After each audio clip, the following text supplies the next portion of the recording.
Savez-vous qui était vraiment le Père Noël? À l'origine, c'était Saint Nicolas, un évêque du IVe siècle qui vivait à Myre, dans l'actuelle Turquie. Il était connu pour sa grande générosité. La légende la plus célèbre raconte qu'il a secrètement offert des dots à 3 jeunes filles pauvres pour leur éviter un triste sort. C'est de là que viendrait la tradition d'offrir des cadeaux en cachette. Il fut persécuté sous l'empereur Dioclétien et honoré le 6 décembre par les chrétiens grecs et latins. Il est encore célébré en Lorraine, en Allemagne, en Russie, aux Pays-Bas, en Suisse et dans d'autres pays. Aux Pays-Bas, Saint-Nicolas devient Sinterklaas. Quand les colons néerlandais arrivent en Amérique, ils emportent cette tradition.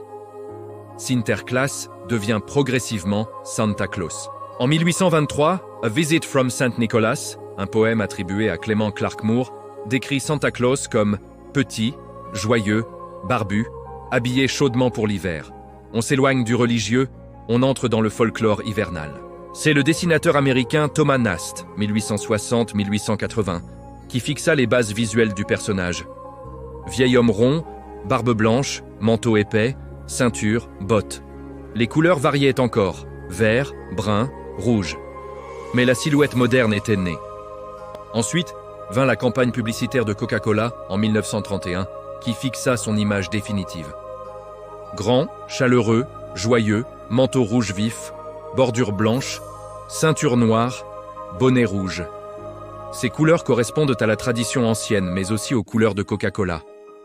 Grâce à la diffusion massive, cette image devient universelle. Mais une question se pose. Est-il chrétien d'enseigner un mythe ou un mensonge aux enfants? Les parents enseignent à leurs enfants à dire la vérité. Mais à Noël, beaucoup leur présentent un personnage fictif comme réel. Cette vidéo n'est pas une condamnation, mais une invitation au discernement spirituel. La tradition peut sembler innocente, mais la vérité biblique doit toujours primer. Abonne-toi pour plus d'enseignements bibliques, d'histoire chrétienne et de vérité sans compromis.